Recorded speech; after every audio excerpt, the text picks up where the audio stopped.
What is up, y'all? In today's video I'm distressing a pair of denim and kind of teaching you guys how to do it. I already made this sketch of kind of the distressing that I want to do. Yeah, these are kind of the spots on where I want to add some distressing. This right here is the back side. And this time I'm not actually making the pair myself, but I'm using kind of like a jeans blank, a denim blank. This one's from WATC, kind of their straight leg denim. It already has a little bit of kind of natural distressing here on the pockets and kind of like a natural stone wash. And by the way, as always, I got all of the chapters linked down below. So if you're only interested in the distressing part, make sure to skip ahead and just kind of watch what you want to watch. And then I thought, why not also add a little bit of like kind of dirt wash. I've done it before on like a beige pair with coffee, but I did do some mistakes looking at it now. And yeah, I want to try it again. I think especially these kind of washed areas should kind of enhance the dirt wash, the dirt effect. Let's get straight into it, starting with the coffee wash, or kind of like the dirt wash.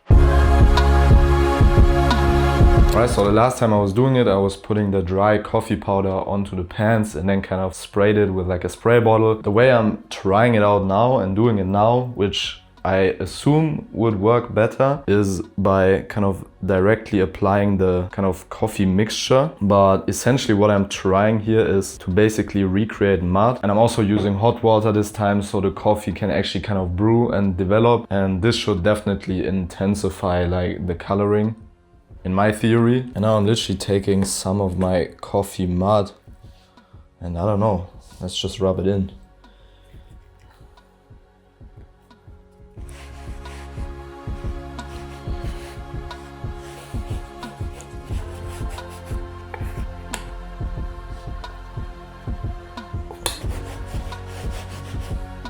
Alright, so it does look pretty interesting already. We're now letting this sit for, I think like 2 hours should be enough. Let it sit and kind of really soak in. And it might be a little dark at first, but we're gonna wash it once afterwards. And yeah, I'm see you in 2 hours when we're doing the backside.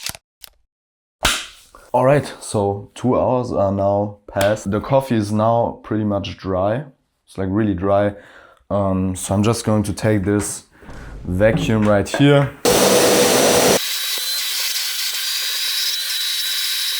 Alright, this should already be enough. I mean, we still got the backside left to do. I'm adding a little bit more water to it. Oh shit.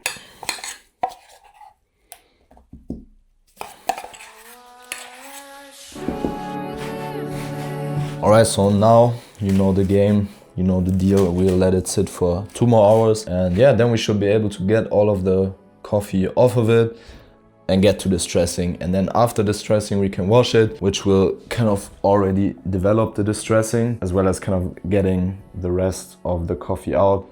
And then we should have a dope ass denim. Let's see how it goes.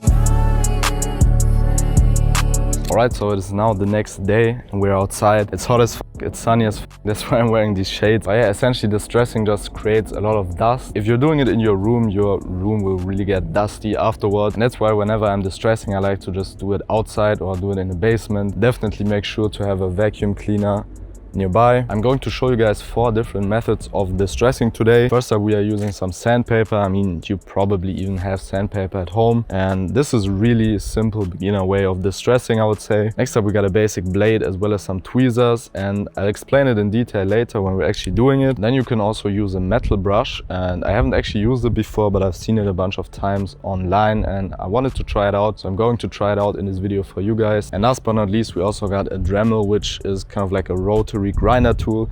This essentially is just kind of like a sped up version of your sandpaper. It's literally just like electric sandpaper, if that makes sense. And this of course then also creates kind of like the hardest distressing. No matter the method you're using, what always helps is getting some like spare cardboard and just putting it inside of your pants. And that way, especially when using the blade, you don't accidentally cut the second layer of fabric.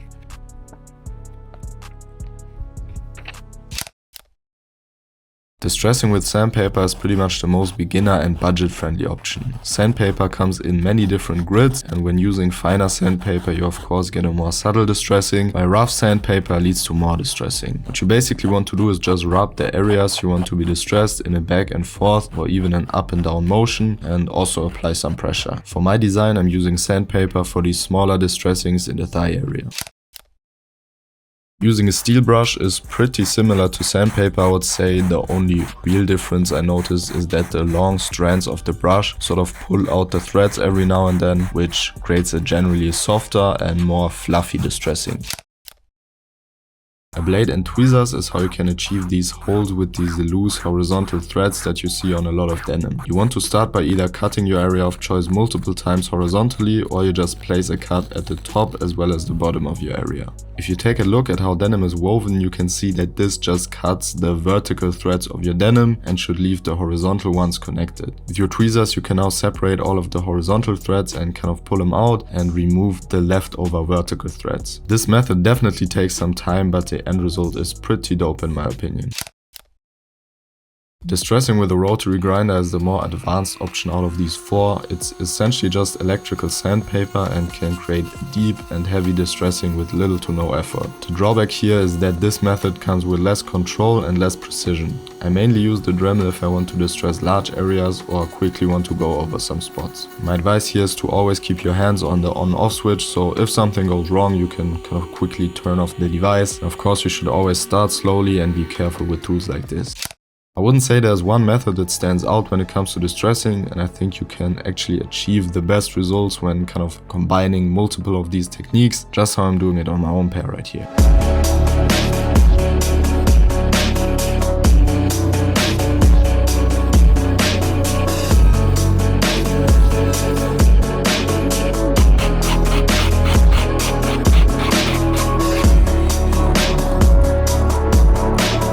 Alright, so this is now the finished result, kind of before washing, and yeah, I'm pretty happy with how it looks so far.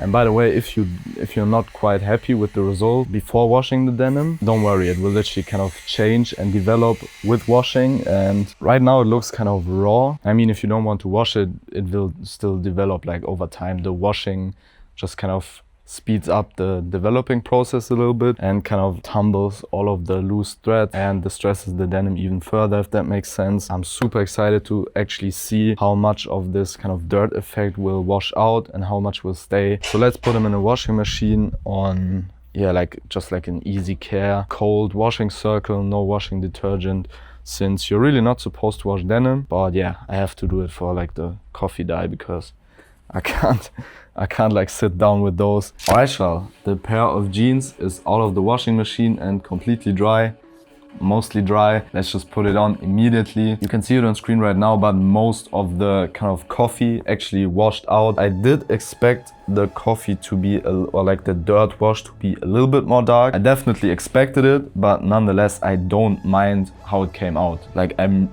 super happy with this. It really looks kind of realistic. Like, this is how a pair of jeans would look if you kind of got it dirty and then washed it afterwards, because, well, most people would not leave their jeans just straight up trashed and dirty. That's super nice distressing. I'm so happy with how the distressing came out, especially after washing. It just makes the whole distressing a little bit softer and develops it a little more. And essentially most of the kind of bleached areas, or like the stone washed areas of the denim, kind of now have this brownish yellow tint to it. I don't know, man. I'm so in love with this pair of jeans. I mean, yeah, this was kind of like a tutorial, so go f around and find out. Go try it out yourself. Super easy. And even if you don't have like a rotary grinder tool, you could use some sandpaper and just use a bunch of tools that you already have at home and get a super nice distressed pair of denim. It's really easy, it's really simple. Go try it out. And yeah, I'll see you guys in the next one. I'm out.